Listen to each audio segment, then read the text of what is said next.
is. Oh, yeah. Great, so Scott.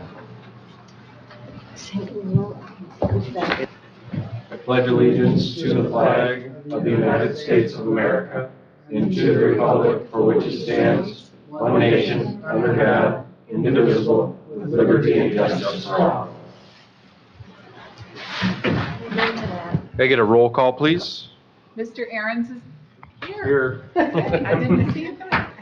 Mr. Behrens? Here. Mr. Christensen? Present. Mr. Ferricks? Here. Mr. Godbout? Here. Ms. Lautner? Present? Mr. Noonan? Here. Mr. Popa? Here. Ms. Ross? Here. Mr. Walter? Here. Okay, we have a quorum. And if I may ask that you all adjust your mics so that you speak clearly and can be heard. Guess we got to share. Is there any public comment? Moving on to the agenda, is there any additions or deletions? We were going to talk about transition from Laurel to Lori, sort of. Okay. Laurel's going to have to back away from doing a lot of the duties of packet and whatnot for Parks and Rec. And I think Lori stands in line to potentially pick up the slack, and we just need to kind of chat about that, I think, somewhere in there. There it is, number 5. Parks Administrative Assistant. It's already there. Okay. So we're okay on that? It's in there? There's one other item. There's potential for us to do a special experimental type planting at Veronica Valley of giant sequoia. Oh. So that's an opportunity that we need to fit in maybe with somewhere. I don't know. I'll take it down there at 6C Yeah. in Veronica Valley. Okay, doke. Giant sequoia. Yeah. That's a pine, right? Is there anything else? I have one to add under Miles Kimmerly. Just a brief discussion about a possible ice skating rink.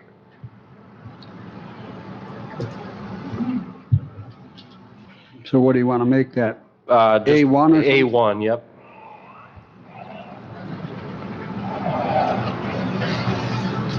Is there anything else?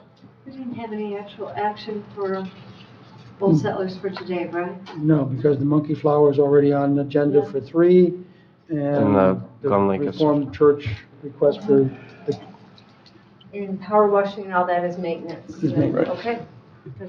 Okay. I would move I would move that we approve the agenda as modified. I'll second that, Popa. Okay. All those in favor of the motion, say aye. Aye. All those opposed, same sign. Motion carries.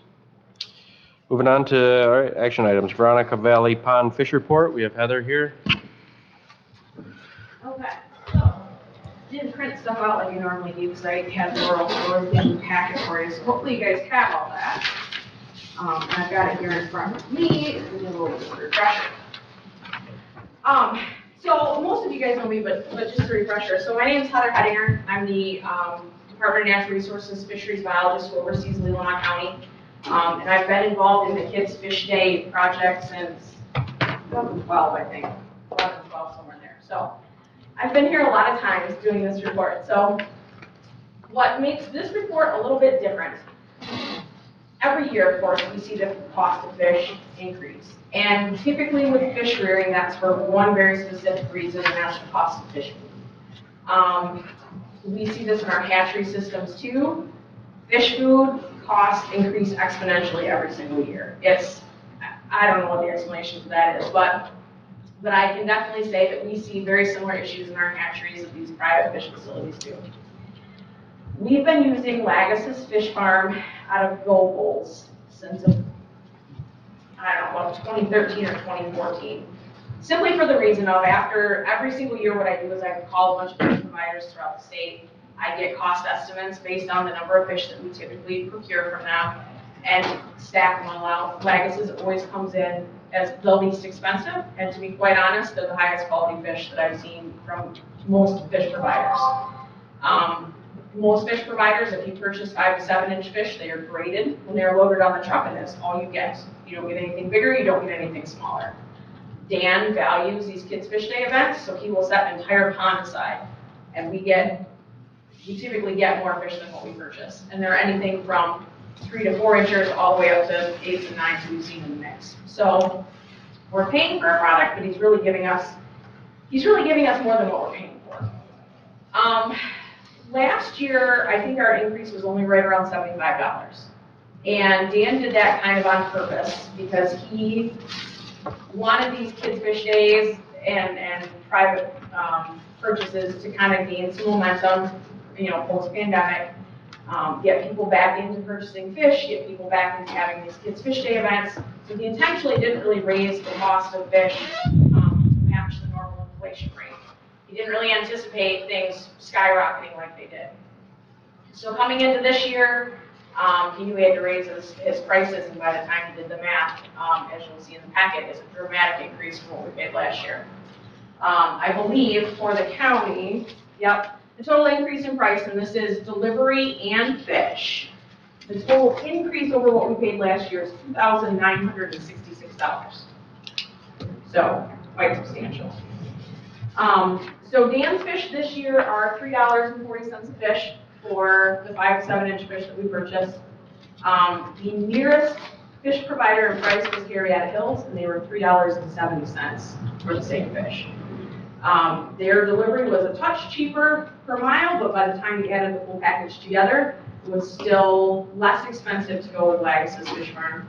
I spoke with 2 other fish farms on the other side of the state, and they were over $4 a fish, which made it economically not even worth putting in the package. So once again, Lagos is the cheapest alternative. He does understand that this is a dramatic difference.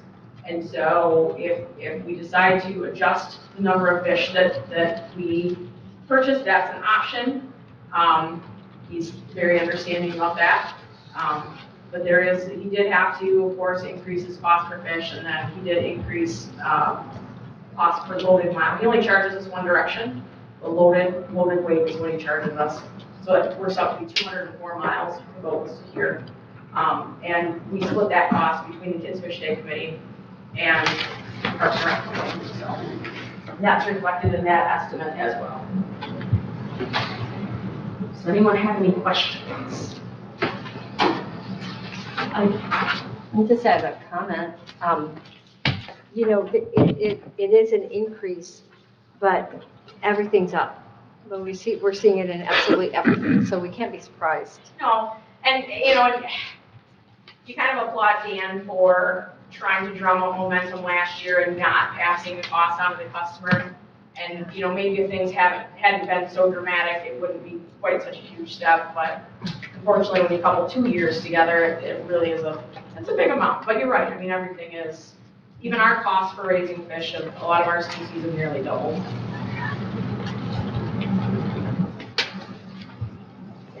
Any other questions? Oh, go ahead. Well, I haven't seen the trout or anything like that in this anymore. Yep. So what we used to do is we would stock, the department, we would bring in retired broodstock fish. I'm gonna be honest, they're not great. They're fun to catch. They're good for about, and it depends on the spring too. A spring like this, they last for a while.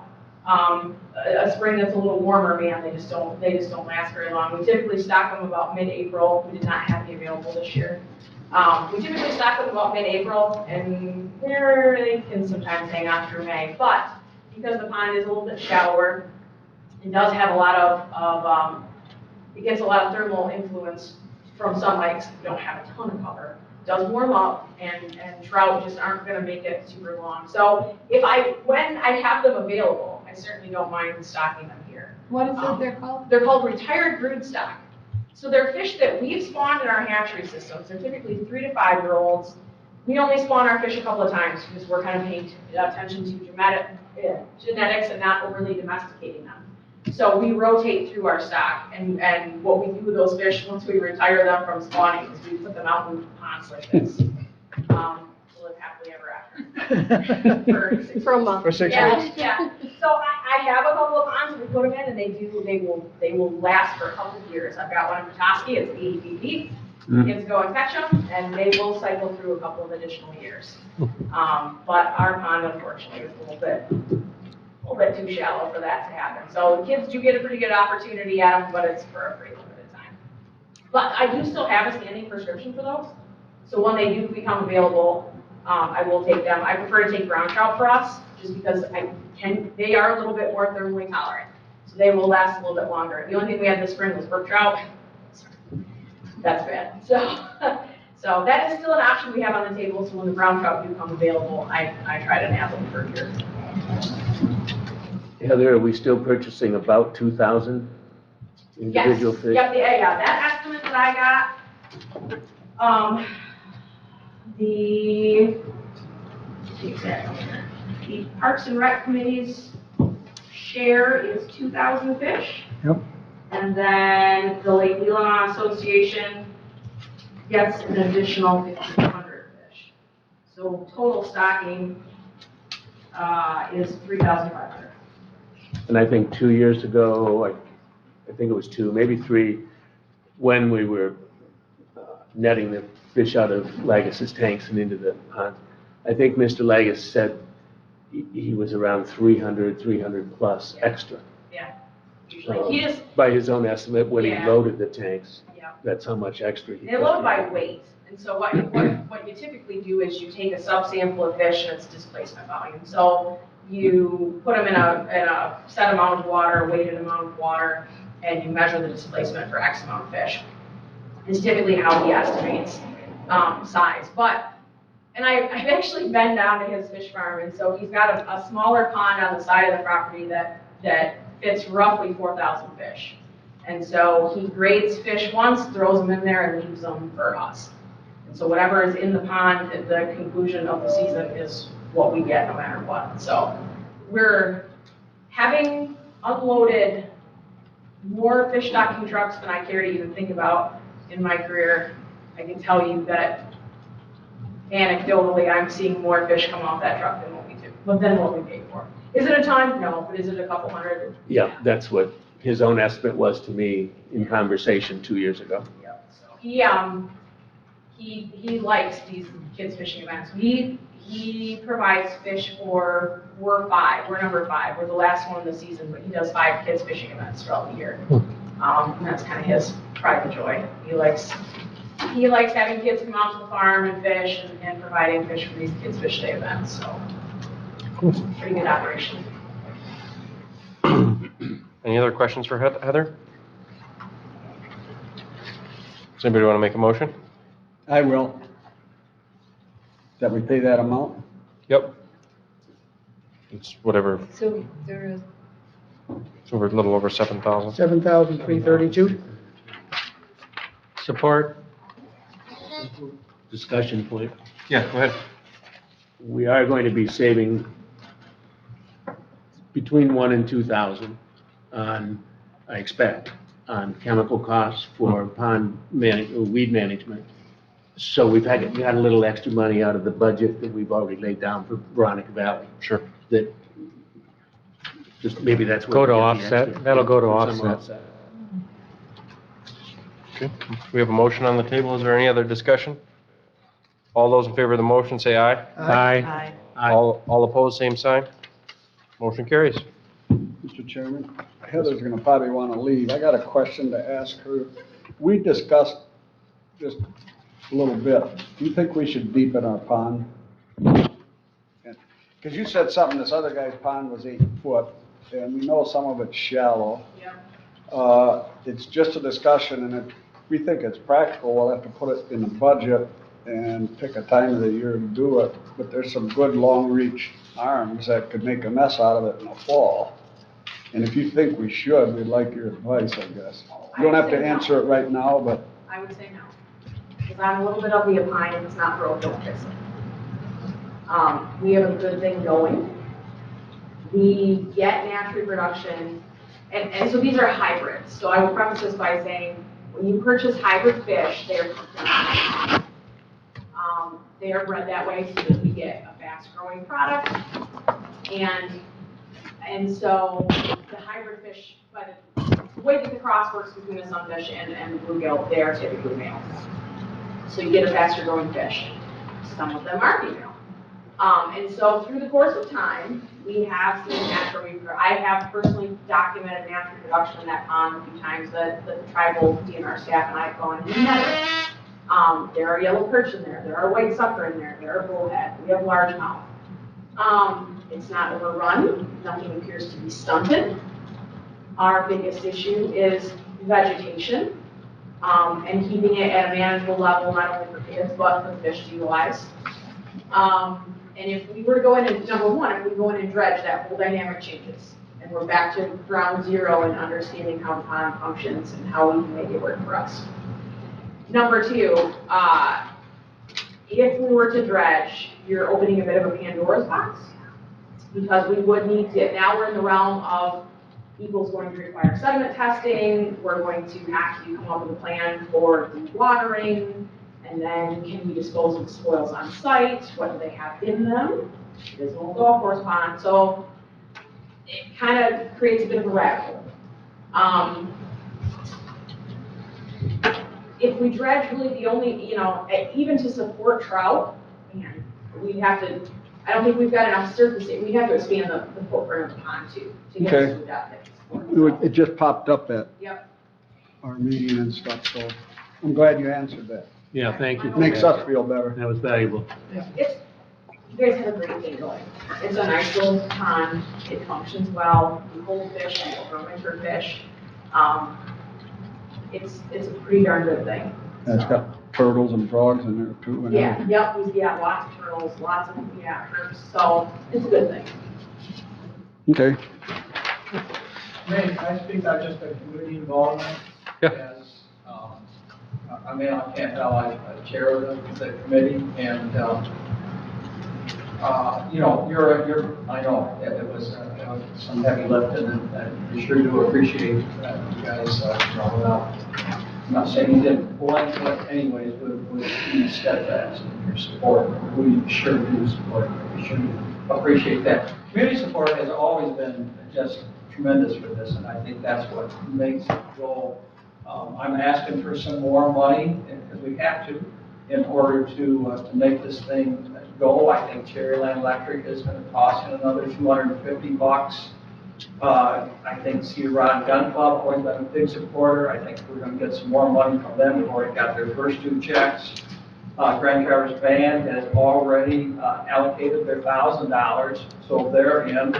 I mentioned half of something this time with us. They're for another 250. So we're going to be able to, through community effort, we're going to be able to pick up our side of that equation to at the same ratio as yours and mine.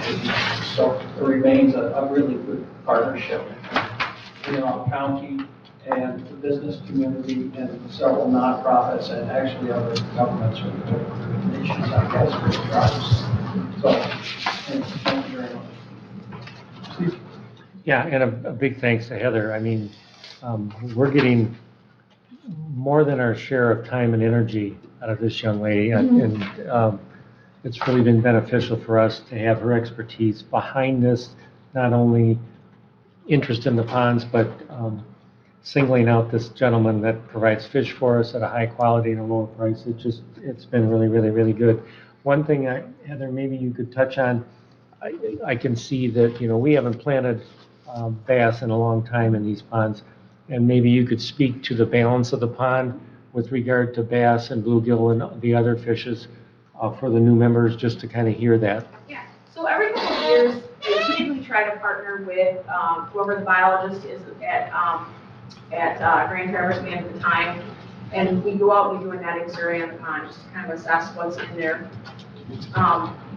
Determine if we're getting holdover, see what the bass look like, see what the other species of fish in there look like. So for the most part, white sucker, yellow perch, bullhead are kind of in a minimum. We don't see a ton of them in there, and they're all growing well enough. The perch typically end up being forage for other fish, which is fine. So we don't see, we never see kids catch big perch.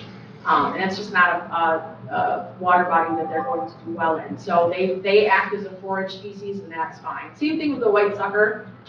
Everything out there loves to eat juvenile white suckers. In fact, they're in there spawning and reproducing is, again, another valuable food source for everything else that's living in that pond. Bass get to be a little tricky because bass are great and every year this happens, right? We get 1 or 2 kids that are fishing some of the weeds on the backside of the pond and they land a 4 or 5 pound largemouth. And everybody screams and there's running and hooting and hollering, it's great. Bass are huge predators on bluegill. In fact, we oftentimes use bass or walleye as a management tool in lakes that have stunted bluegill populations, where we want a predator in there that is going through and eating smaller panfish, because we as people do the opposite, right? Like we crop fish off from the top because we harvest the bigger ones. Predator fish crop fish off at the bottom because they're eating the smaller ones, especially when you're dealing with something that's pokey and prickly like bluegill. So having bass in there is good because when we do get mass reproduction, of course, we get an abundance of small fish. That provides a food source for those bass and keeps them away from some of the medium-sized panfish that we want to see stay in the pond, for folks to catch. So we've stocked bass a few times throughout the years. Bass numbers continue to be present. Like I said, we don't want them to be in there in huge numbers. We do want them to be in there as kind of the occasional Easter egg, if you will, for kids and people to catch. And we want them in there as a tool for us to maintain decent populations. If you have sick or injured fish, panfish, those are the ones that bass are going to pick off first. And so that helps with issues you might see in the pond. We've got a number of diseases that are prevalent in the water that are just there. They're endemic, they're there, and when stressful situations arise, they present themselves. Things like cold water disease or what we call furunculosis.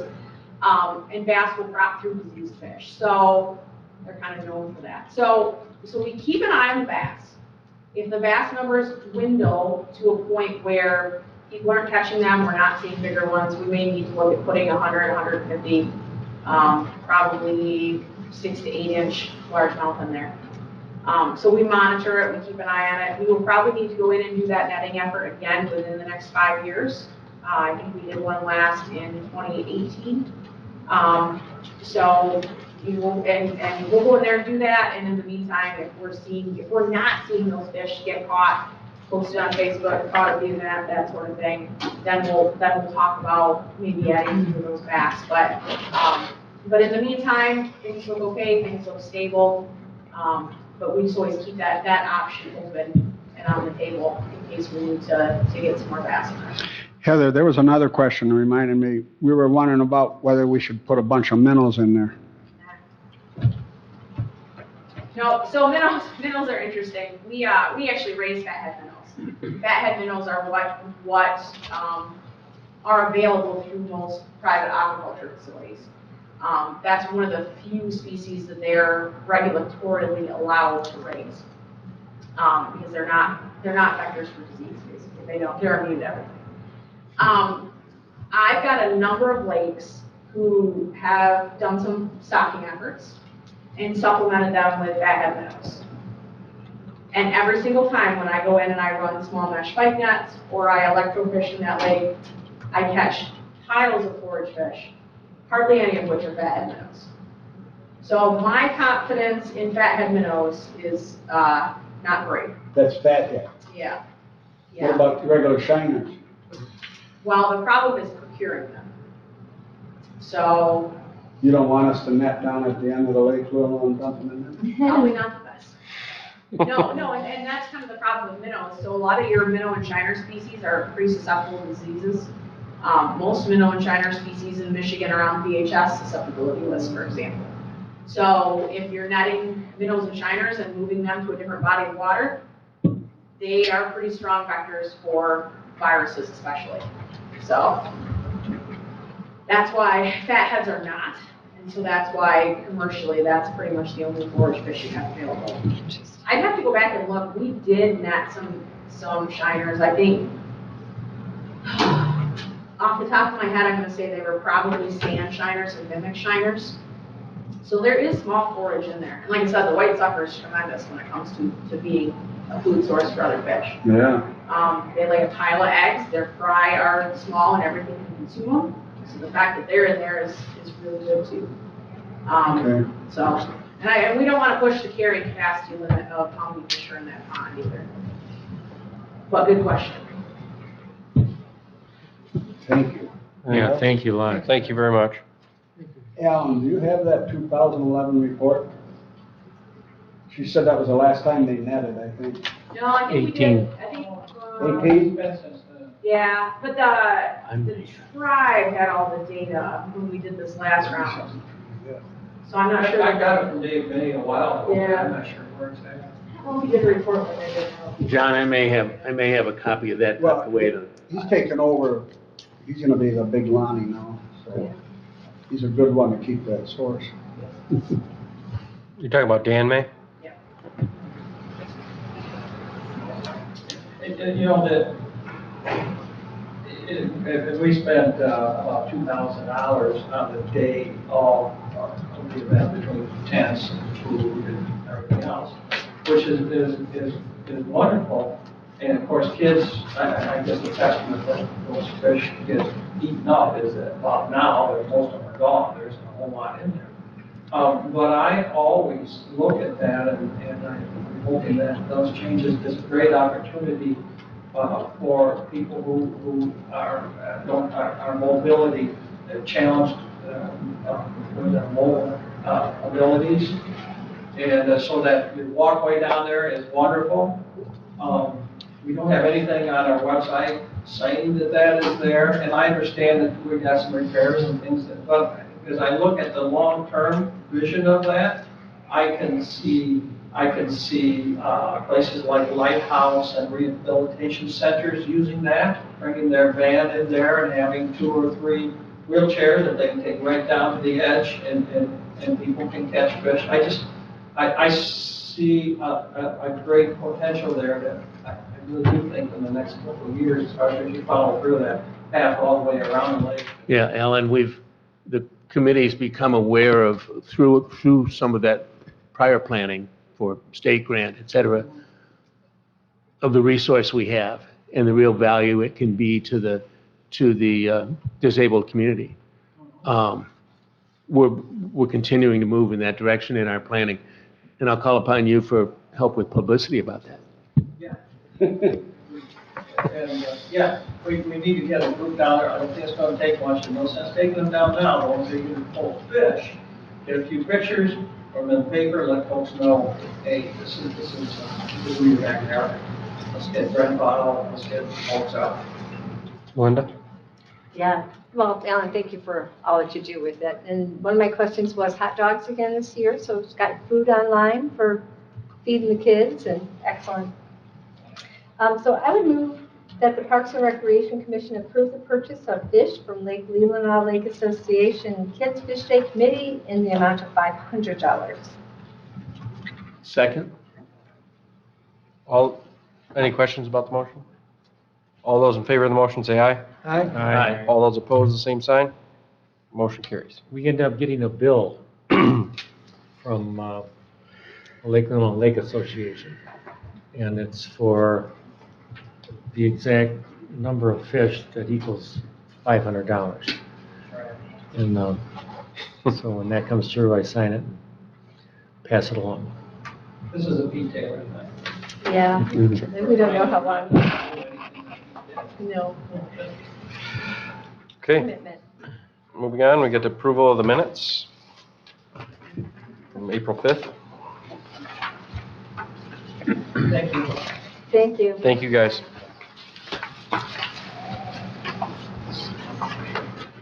I move that we approve the minutes of April 5th. Is there support? Popo will support. All those in favor say aye. Aye. All those opposed, motion carries. Moving on to the financials. Got the April financials in front of us. Scott here to go over them. Any questions? Excuse me. A whopping 7.5%. And thank you for getting them out prior to the meeting so we could look at them before the meeting.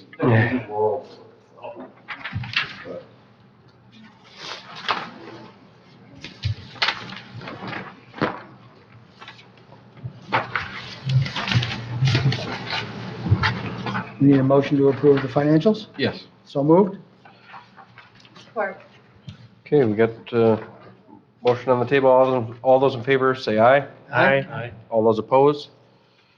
Motion carries. Moving on to, the Laurel Veran and the monkey flower upkeep.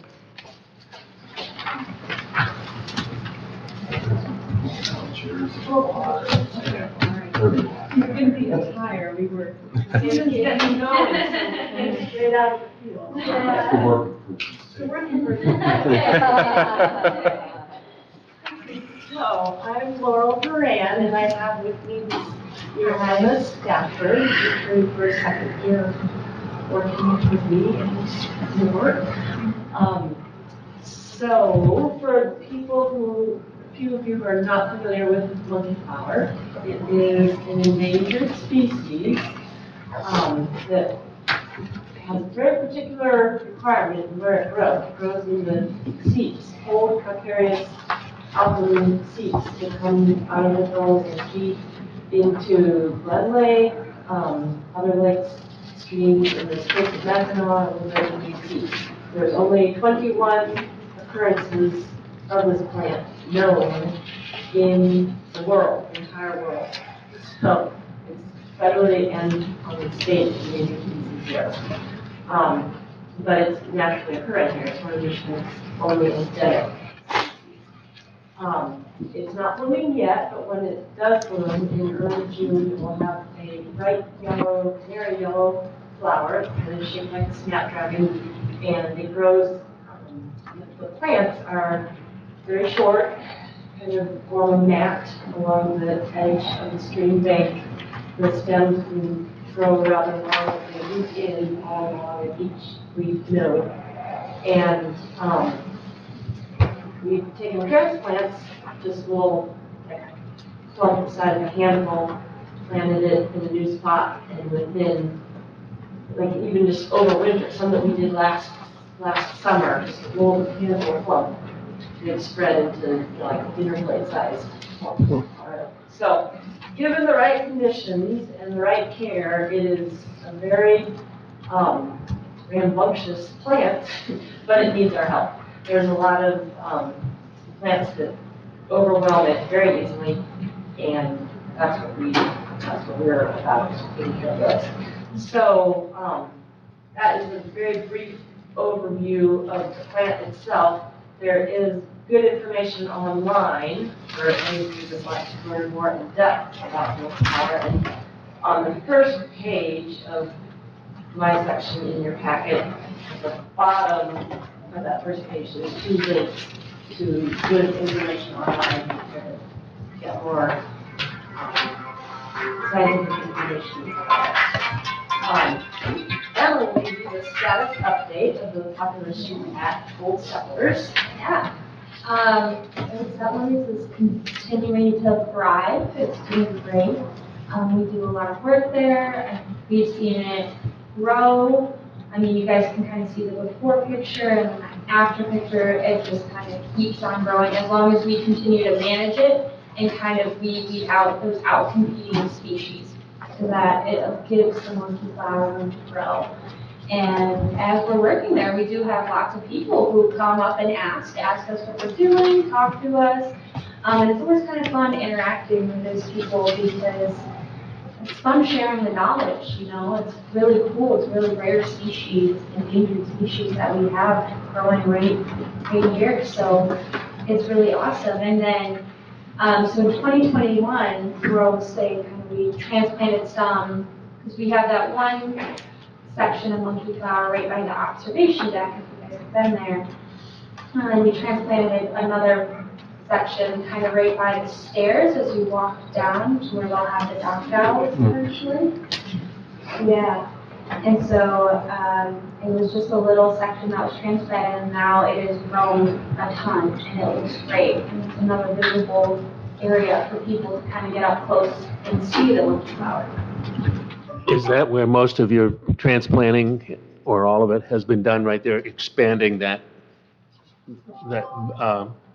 mass of monkey flower, that location? Yeah. Well, in the park here, have you done any transplanting elsewhere in the county or any place else? No, well, we have taken it elsewhere in the county, but most of the transplanting happens either around Big Glen or now we have a few sites around Little Glen Lake. So there's so many spots along the Glen Lakes that have the right habitat. Like steep. And it has to be the right habitat. And Can you list some of the plants that you're weeding out? yes. Sure.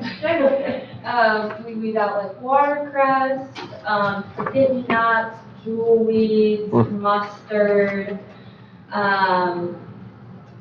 sometimes buttercups get in there. Kind of species that, you know, they're pretty, but they overwhelm shorelines, kind of, and they overwhelm the monkey flowers specifically. Canada thistle is Yeah. another one. Yeah. Don't want, Yeah. yeah. Did you get all the mint out of there? Pardon? Mint? Did you get all the mint out? That's a continual. Or you're still working on mint? We like to leave it right along the very edge of the shore because its root structure is so good at stabilizing the shoreline. And this year, there's areas just beyond Old Settlers that got really destroyed by the ice. It's just the way the wind blew and hit things, and luckily there were willows there that helped brace the shoreline. But yeah, we don't want to take out all the mint, we definitely want to keep it in. Interesting. The Colt's foot that was at Old Settlers that has not been here Okay. for years now on that. And the picture right here shows, I just took that picture on Saturday. And so you can see that the monkey flower is actually evergreen. It's really, it seems like it's so, an endangered species. It sounds so fragile, but it is. Did you have anything you wanted to add? No. Okay. So moving on to the proposal for this year, we propose that we continue to care for it because those other species of plants are always going to be present, always standing a chance of overwhelming the monkey flower. And again, we have interest from some neighbors and the Glen Lake Association are also willing to support our work there. And so what we're proposing is that the county again contribute $960 to our work protecting the monkey flower for this summer. So it's the same amount. And as we've been working on it over the years and have gotten a better handle on the competing species, we're able to cover more territory because there's not as many weed seeds. There's always going to be weeds. It's always going to require maintenance, but we're able to cover more ground now because we can keep up on it. And we will be able to continue keeping up on it and not let it go backwards. So, yeah, we do a lot of basic weeding, collecting the debris, hauling it off, staying. Also because we're there, we're able to keep an eye out for any other new invasive species that might be coming into the park. And I would certainly let Scott or whoever know if there was something upland that needed attention. It's something new. You already know what Scott. So that is our proposal that we continue on with this, that you be part of the partnership with the Lake Association, the neighbors, our company gives a discount and the contribution from the county. John? I think you're doing a fantastic job. It's amazing how you brought this back I've been on this thing for 4 or 5 years, and just both of you and your groups, that it's just fantastic, and I support what you're doing. And I'm ready to make a motion, but others might want to comment. I just thank you very much. Well, thank you for. And you're looking for $960, right? Okay. Why don't you make that motion, John, then we can discuss it afterwards. What was your question? Make the motion and then we can discuss it. I make the motion that we spend $960 to help propose this funding of the monkey flower. Support. Did that sound correct? I don't know. That's fine. Is there any other questions, discussion before we call the motion? You have support? Yeah, Steve supported. Okay. It's a great partnership. I really appreciate you guys. It looks really nice. We were just there today looking at it, and the whole area looks really nice. It's phenomenal. I would love to be there with you sometime, but I was like, you found it on your own. Scott? I do have questions for him, but doesn't pertain to motion flowers. Okay. I just, All right. Anything else? Charlie, Julie? The watercress looks just like it, except it's not colored. The leaf is a little bit different. Yes, the monkey flower leaf, you can kind of see it in this picture. The monkey flower leaf has a purplish tone to the base where the leaf joins to the stem. Right. And the watercress doesn't have that. Otherwise, it's very similar. Very similar. Well, you know the story of how it was first discovered in this area? The monkey flower? Yeah. I've forgotten. I had heard it. Okay, well, it was served as a garnish on a plate at Lava Huts. That's right. Somebody thought it was watercress. And And somebody identified it as this rare, how did, it was a botanist that received the plate. Really?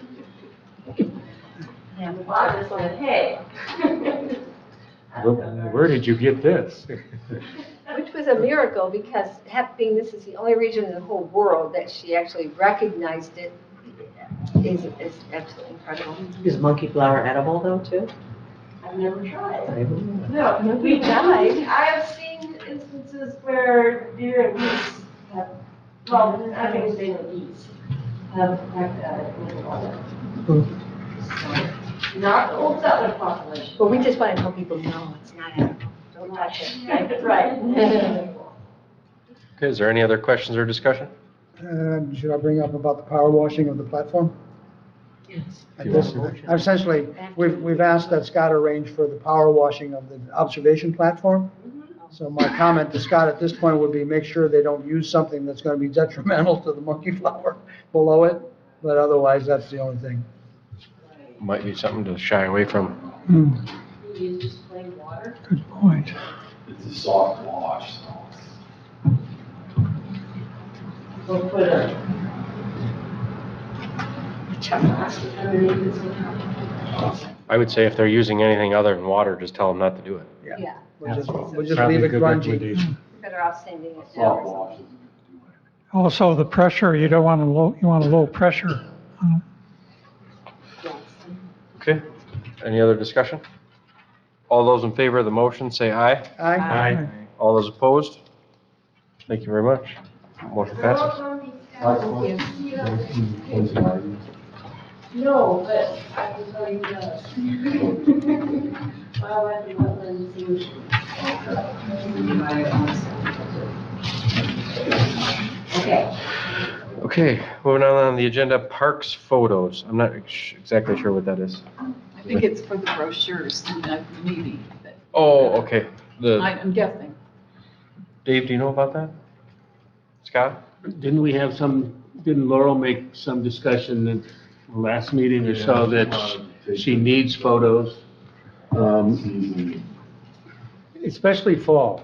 Especially fall is where we We've got- need them, yeah. We've got 2 ads in Enterprise, and the photos are generic summer photos, so So if we happen to be around for fall photos, committee members, anybody that's at the park in the fall, go ahead and snap some photos. And if you already have Do you? some fall If you can photos. get them to Laurel, that'd be great. Okay. They Process. But I'm at home now. If you can get them, Laurel, great. They already grabbed what we had from last year for this year. They were in a big fat hurry this week, so this will be for Laurel, and they'll get in next year's stuff. Okay. Moving on to the Parks Administrative Assistant. Like I said, Laurel's gonna have to step back a little bit. Parks and Rec, you can just see what she does, with the packets that are punched and the folders and organization and whatnot. Lori's potentially gonna step up and do that work. I think we need to be supportive of the concept of an assistant for this group. We spent all our money last year. The committees are active. We're looking at, this group is really functioning at a very high level. I think a lot goes to the administrative assistant that helps us stay on track and organized. I'm not too sure where we go with that, but I guess I would move to make a recommendation to the County Board of Commissioners that we maintain a Parks Administrative Assistant. Is there support for the motion? Support. Support? Will Laurel be totally divorced from Parks and Rec work? Or even with Lori involved, will she still be watching over us? She will be attending the meetings. That answers that question. I'll do the administrative stuff and she'll attend the meetings and orchestrate. Excellent. Okay. And John? When we had this discussion a couple of years ago and stuff, and I'm looking at these line items in Scott's thing, we gave who this extra money? Laurel's job description changed or something, didn't it? It was like, she's gonna be administrative assistant, and I don't know, maybe you can remember it, Melinda, but then we said, okay, you can help us out in Parks and Rec to write grants, and I kept pushing for a grant writer and stuff, and then it settled down to where she'll do some of it as long as someone does part of her job. This temporary office assistant, it said we already spent 100% of it this year. Is that true? That third item down? I don't know where we stood when we went to finance that. Is it coming out of our budget? Like if we hire Lori now full-time, it's gonna take some more money. Well, Laurel gets a stipend, and I'm not sure. And it was extra money to her salary, Melinda, or what? I can't remember. Yeah, yes, it was. Yeah, she gets a stipend, so And it doesn't show up here? that's a good I question. don't think it came out of our budget. No, I think the commissioners paid that, I believe. So I don't remember any discussion of that coming out of our budget. I don't think so either, but some job descriptions changed. But what is this, who did we pay this temporary office assistant? And we used all the money already. That's my title, temporary office assistant currently. So it went to you, Lori? So that's, Did you get that, John? No, I didn't hear can't, Lori, anything. I can't hear you if you I don't can't talk hear into when she the. talks. My title is temporary office assistant, so I'm assuming what you're looking at is what you paid me. Still in here. Anyway, we spent all our money already and it's, yeah, or You couldn't 81% of it. I think the board's confused. What's Laurel gonna do? What are you gonna do? Where are we right now? She hasn't talked to me specifically, but I think, don't quote me on this, but I think the idea is that she needs administrative support. That is getting the packets ready, gathering the agenda, calling for a quorum, doing all the behind the scene work. And then when she comes to the meeting, she will do as she normally does. When you have questions about how to make a motion or when to make a motion or whatever. So she's not here today but for other reasons. For other reasons. I understand, okay. well, So again, that is my limited understanding because I think she needed to work out something from what she hears from you and from a recommendation from the HR department. She isn't being held hostage somewhere. Not that I know of. Okay, good. No. She's on grandma duty today. She's watching her grandson. Well, if we're making this motion, we don't have any authority to spend money other than what's been approved. So who are we making this motion to? It's a Are we recommendation of the county board. making a recommendation to the board to do what? To maintain an administrative assistant. We already have one. We already did that. We would be losing Laurel for the most part. Oh, we will. You know how Laurel has stepped up and been way more involved in the last year? It's because she's getting this stipend. And if, as of right now, she's going to have to step back regardless. So what we're wanting is for Laurel's work to be passed on to her and keep it moving. Oh, okay. So if I'm sitting on a board of commissioners, what do I gotta approve? Well, this is something that the county board of commissioners will be working on with HR, the HR department. It's something that, I don't know that she's actually looking for a motion yet either, because on the. She just wants some discussion. Yeah, because on the outline, it just, on all the others, she has motions kind of written in there. She Yeah. doesn't have that on the outline. We can wait for her till next month. I think she and wants see. to Yeah. gather your thoughts on it and your input, Okay, and then, and again, I'm just guessing it. that's fine, we can wait. So there was a I motion can and it was withdraw. I seconded? can withdraw that. Okay, I'll so, withdraw the motion. yeah. Again, I could be wrong, but. I know we gotta maintain one and I'm for that, but I don't know what I'm approving, I guess. And I'm We can not, wait. She just wants to hear your thoughts on that. Let's wait until she's here next month. that's my Discuss case. it. We'll move on for now. Well, just so that I'm clear, so far we've spent $1,600 on the temporary office assistant to date, as in the last meeting. Right. Right. Or to date with, through these documents. And I don't, some of that was originated or developed through the Board of Commissioners, and we never had a whole lot You're of right. say in it. So I wouldn't make a motion for anything, I guess. So- Let them handle it. And that's fine. Take it out of their budget. Well, and that's where it's coming out of it. Some of it, I think, I don't know the Whatever. whole gist of it, but anyways. We'll move on for now and wait till Laurel's here so we can, it's about as clear as mud right now, so. Okay, moving on to committee reports. Miles Kimmerly is first. Okay, Miles Kimmerly, Park Committee, met on 4/27, and we went over preliminary findings at the park, prioritized some of our things, and getting ready for the master plan revision that Gosling Kuzbeck is going to do. And we're meeting with them, I think, on May 17th at 1 o'clock here. Just the committee, just the Miles Kimmerly Committee is going to meet with them, make a site visit, and then come back here and talk about it and go from there. One good thing that came out of the meeting that we had with the Park Committee on the 27th was we prioritized a little bit on some of the projects that we have because we had so many. And I think the committee agreed on, correct me if I'm wrong, any of the committee members, that we thought the paved loop trail, a kiosk, and a pickleball courts were the top three things that we talked about then. And maybe a dog park was mentioned. We talked about another thing, the concept that park is not, if you ever look at the park as a north, south, east, west, the east side of the park is not well utilized. Just the golf, the driving range is over there. And if we kind of move the driving range, get rid of it, do something about it, and we can get the trail over there and develop it over there more. And I think that was a good thing that came out of the meeting. And we're going to take that to Gosling Kubik when we meet them on the 17th. The other thing is, and John had mentioned this, to have some of the toilet facilities to be more centrally located if we're going to move stuff over eastward on the development.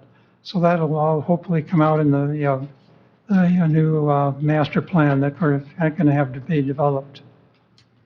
And let's see, that's going to cost the board $4,700, which they approved, the Board of Commissioners did.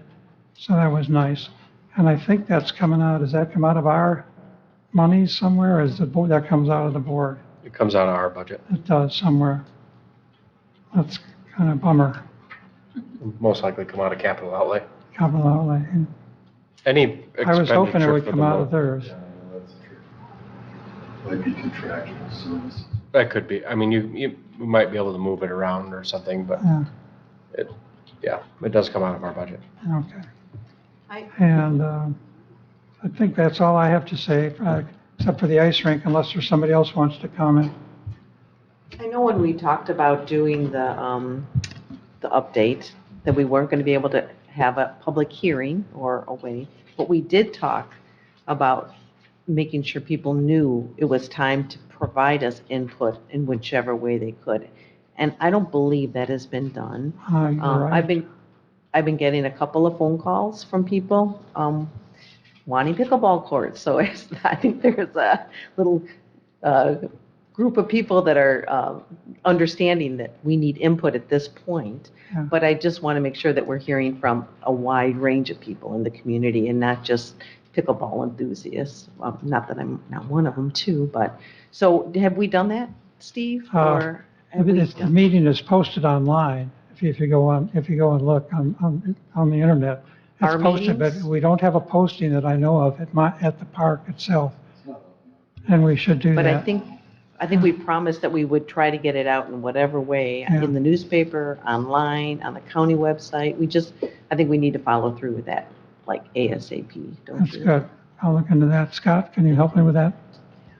Well, yeah. What's the name of an internet platform Meeting notice and. that helps you put out a survey?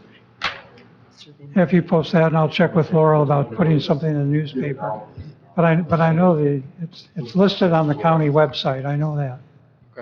Several meetings. We'll have a meeting on site, and then We meet here. then we'll have a meeting here. We meet here for 15 minutes or so, then we go on site. We meet here because if there might be public comment and somebody will be here, just don't want to talk. So we have to meet here first, my understanding was. And you should know more about it than I really, but then we go to the park and spend several hours with Gosling, and then we come back here after. So it's about a 5-hour commitment or something. I think it's outlined in the meeting minutes. That's the one meeting and they promised 2 meetings. So the second meeting would be with this group. The second meeting, we're going to decide the meeting time after we have the first meeting. And here's the outline of it. And that would be the point in time Bottom of the page. that we need to advertise the heaviest.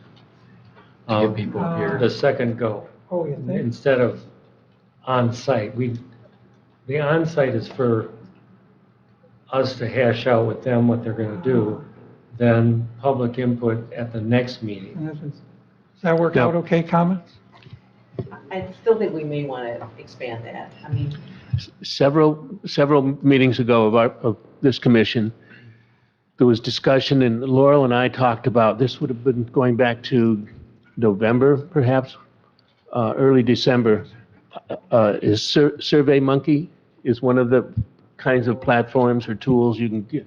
We talked about having a permanent survey page on the county website that's always inviting, and then the additional language, et cetera, links driving people to it, but always inviting input on what should be done at the park. Right. Just, it's there all the time.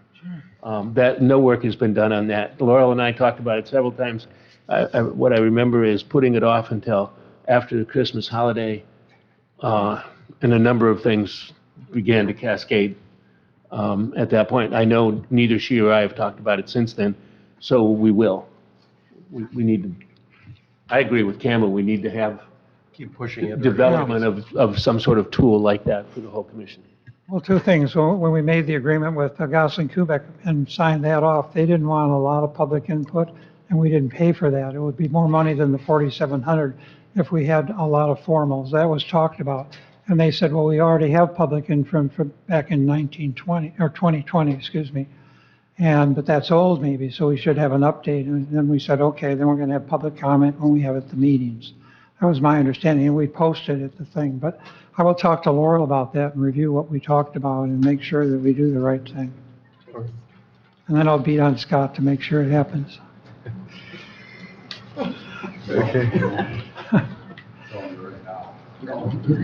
that's not his job. All right. The ice skating rink, Dan May is the guy's name, contacted me, and he works with the tribe actually, but he's part of the ice rink in Northport, or helps put that together. And he was wondering if we'd be interested in allowing ice rink at Miles Kimmerly. Only for the winter, it's not something that would be permanent, kind of a put together thing, put water in it, let it freeze. And he lives about a mile from there, maybe a little more. And I told him that we wouldn't probably be interested in throwing any money at anything. There's not very big well. Is there water on that side of the road though? But it gets winterized, is that? It's all winterized, Right, but that's what I'm, you'd have to plow there, park. yeah, I mean, Which side are you? I don't, it doesn't matter to me if we didn't, I'm here to ask everybody's general opinion on if it's worth this guy's time to put some effort into it, to bring a proposal here and talk about it, I guess. I told him I'd bring it up and see what He's asking for the proposal, he wants it done, but there's work to be done to build the rink and keep it flooded and take care of it. And then if it snows, to clean it and everything. And that would fall back to somebody that's working on the park, so that's kind of in Scott's ballpark. Well, and I told him that we don't have any manpower, we don't have any money. We have the land that could be utilized potentially.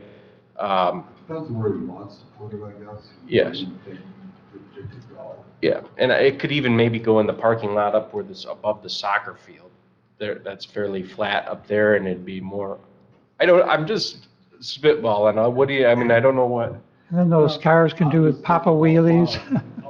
Well, there's not gonna be any great place for plowing. None of the parks are set up to be plowed. No, to get up to that parking lot, I don't plow up there because it's so hard to plow. Right, and I think, Just do the paved area and that's it. I think he understands that there's more work to be done, and it's not something that we have. I mean, I'm all for it. I told him we don't have any, it is what it is. I told him, I said, when you drive by there in the wintertime, that's what it's gonna look like. We don't have any extra manpower to participate in this, and he still didn't really seem too fazed by that. It's kind of maybe his thing to maintain, I don't know, but. Scott, what about the horse arena? Is that a possibility? That's flat and not used? It's a possibility. You gotta trudge through the snow to get there. I don't always get to the park to plow it the minute it snows. It could be 3 or 4 days. I work here in the winter, not at the park. So that's kind of just like a sideline. I mean, it's a lot of work in the winter. So, I'd rather keep the ski trails there and not worry about the ice rink, personally. And I'm not. Up to my ears and work. Yeah, no, I hear you. Do the best I can. And I'm not saying that we put any manpower or have Scott plow anything. I kind of made that clear to him that it would be up to them to maintain and take care of and do whatever they want to do with it, if we did allow it to be there. I mean, I don't know what parking is available over where the driving range is now, but if you cited it essentially there, it's fairly close to the road, doesn't have a lot of distance to plow in. So, That's a possible. I think he would probably want to meet with some of us and look at sites, but. Totally. Yeah, let's talk to him. Okay. John? Okay, just conversation. I talked to him at great length before I pushed him off on you. Yeah, he said you were. I thought it was an excellent idea. Yes. We've got parks that are supposed to be used for people. That's a county road that goes there next to the barn up in that area. Cold Springs Road. But I don't think we plow it. I think the people up, By the county. do they? And they turn around up there? And he knows he's gonna have to plow it himself. He knows he's gonna have to snow blow the surface off. We talked a little bit about the water, and he has plans of bringing a tanker truck if needed. That's what he told me. And that's all available. He just wants a nice place to skate. Right. And I said, I think it's a great idea. We can't spend any money on it. We can just say, yeah, it's a park.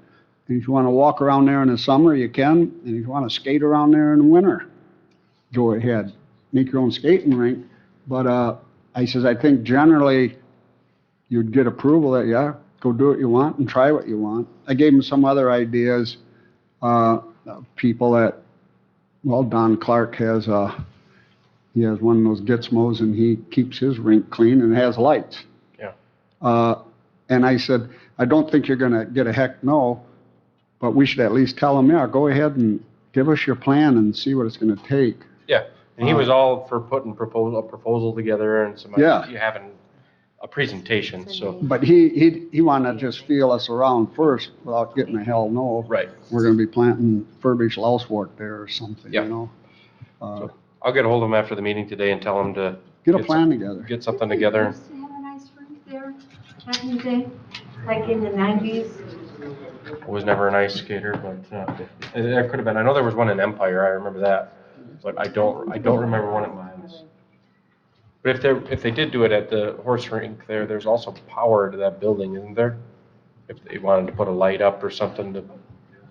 That'd be I really- assume it's a rolled membrane that he puts down first. and then- Yeah, he has his son and my son are buddies, and they had a birthday party, and he was showing me it's basically like a tarp that goes down, and it's got little plywood sides, and it clips together, and You put a sealant down. yeah, I think anything that'll hold water. I think and I think he participates in that in some capacity or helps with it. He has one at his house, a smaller one that he made, and that's what he was showing me is that part of it. But I'll get a hold of him and let him know They're that very popular now. The hockey's huge and it's kind of something that's coming back. So okay, I'll get a hold of him and tell him to put something together. Moving on to Old Settlers. Okay, our committee met today, before this meeting, took a tour of the park and reviewed what was there and what needs to happen and what needs, how the park wintered. So we have a couple of projects which are ongoing. One is we've got in the budget monies to essentially put better parking in along the road and add gravel to improve the parking along the road in the park. So we're going to try to undertake that this year. Along the road of the county road or? No, the park road, the interior park road. Okay. We also looked for a site to put in the universal access porta potties over on I think that's the north side of the park. So we've kind of got an idea cited for that. We talked about the Lanham donation to put in, to buy a bouncy piece of equipment for the kids to bounce on and where we would site that, as well as then where the possible site would be for a stone bench by the chapel. That would be a donation in the name of some of the relatives. So those were some of the things we talked about today. We do have a request from the Glen Lake Community Church Men's Group, their choir, to hold a to do a performance at the park. They suggested either the 8th or the 14th of July, and then in a subsequent email, look at also the 15th of July. So our committee was in agreement that we thought we should recommend that they can go ahead with it. And with the caveat, we've told them it's first come, first serve for this facility, so we can't guarantee when they show up that there won't be somebody already using the gazebo. But They know that. They've been through this a couple times. so I guess for this group, we just need, I'll make a motion that this committee, or this commission, give it the go-ahead for this group to go ahead and utilize the park to have for the concert on one of those 3 dates. Pending all the insurance and other requirements are met. Right. Support. All those in favor of the motion, say aye. Aye. All those opposed? Motion carries. That's essentially the Old Settlers report. All right. Moving on to Veronica Valley. Who knows what about giant sequoia? Lynn Baker, who's on the, board for the district. As a forester, she went to Millark's cloning, this guy that clones giant trees. And I forget where that farm is exactly. Down by Copamish? Buckley? Copamish? Copish, okay. And so she was there, I think Colin was there, Ellie was there, and he is real excited about the giant sequoias. He's cloned several of them, of the famous ones that are out west, and gave them out to people to plant. So Lynn's suggesting that there's an opportunity to plant 3 giant sequoia trees at Veronica Valley Park. It'd be an experimental exception spot in planting. And the advantage there, of course, would be that people could watch them grow as a curiosity and to see if the giant sequoia would grow in this environment. Kama? Yeah, we planted them around, and Manistee has the largest one in Michigan, the champion. Isn't it the largest east of Mississippi? Yeah, since 1949. Yeah. So it's well adapted to our inland. You know, you might just, inland will make sure you plant it in the right spot. But we do have one at Ruby Allen Farm that's doing really well too. So, yeah, it's fun. So it's an opportunity, and I told them that I would present it as an opportunity to the Parks and Rec Commission. I think it'd be To great. see I think it'd be pretty neat. what kind of response I got. Is Mr. Miller just donating them? Apparently he handed them out. Okay. And Lynn has 3? Yeah, she suggested planting 3. She may have more than that, but for some reason 3 is the right number to plant. And maybe I'll mention, if this group is a go for it, I'll mention that Kama was thinking of the right spot. Well, Lynn will do you fine. She'll know the right spot. It's gonna take a lot of deer protection there, rubbing and chewing on for a few years. Well, if you'd get up there and thin the herd.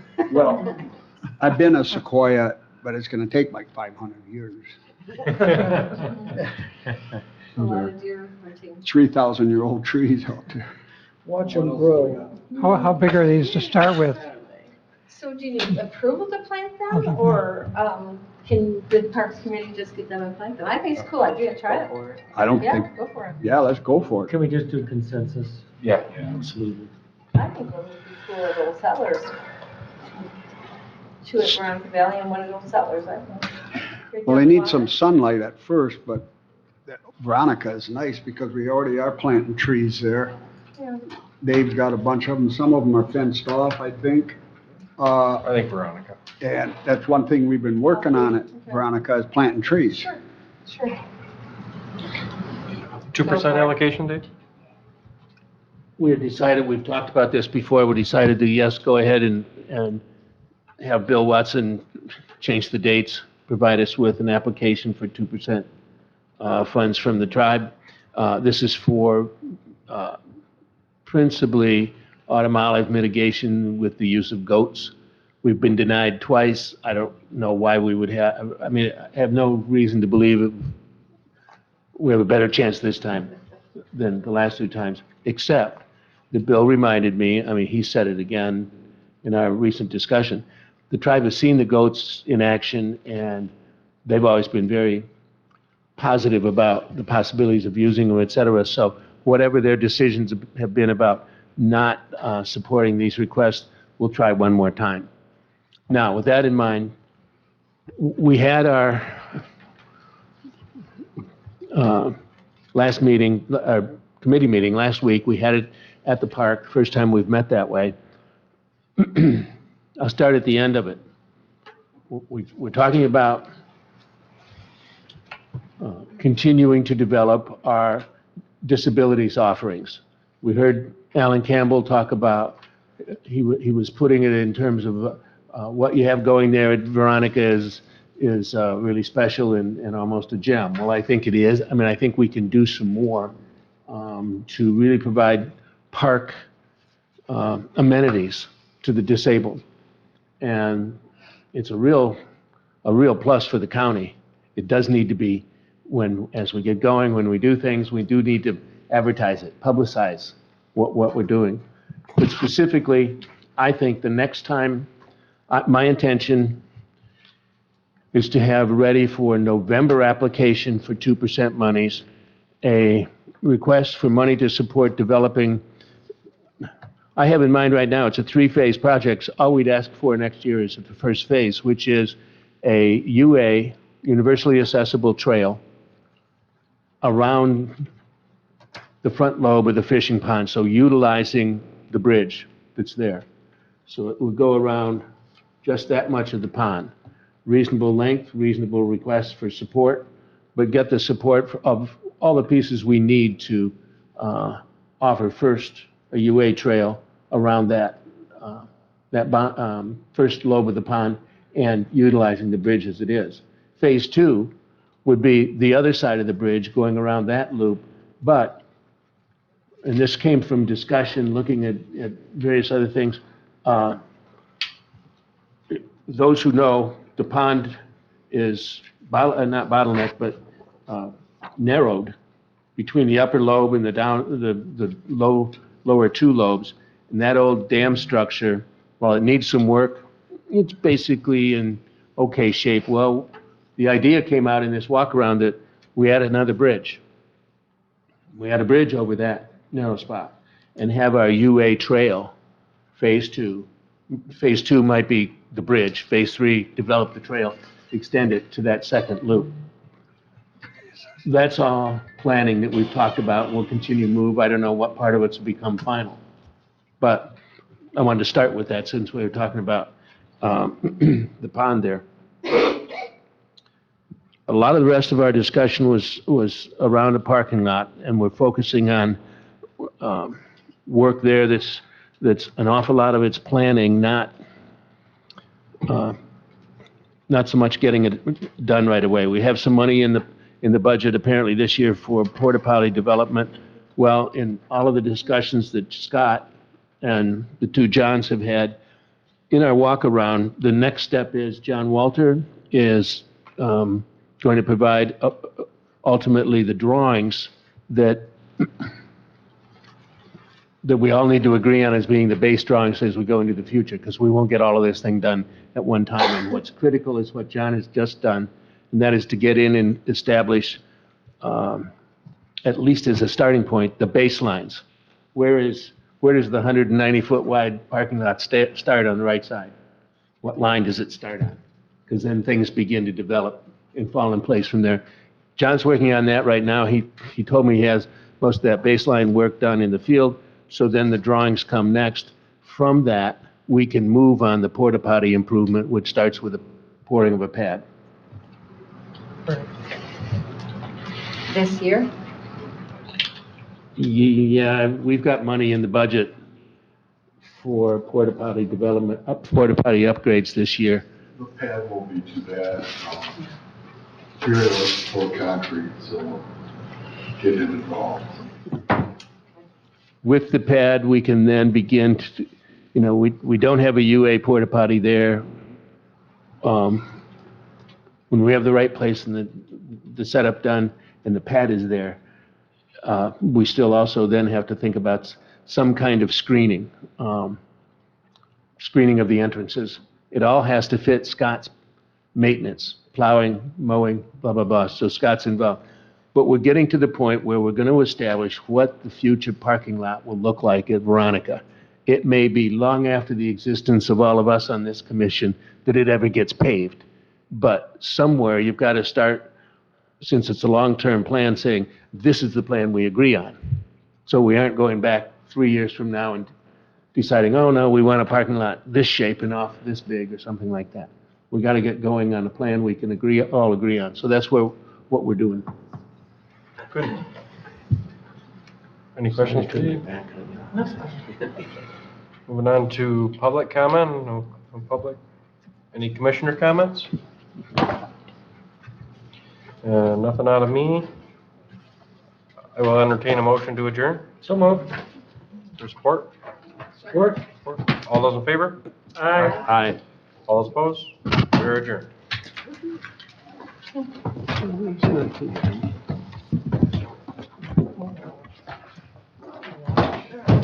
I have not met Ellie yet. I hear she has. Well, hopefully next month we're spraying a crop, Steve. Give me a crop to worry about. Time will tell. We want to do the same.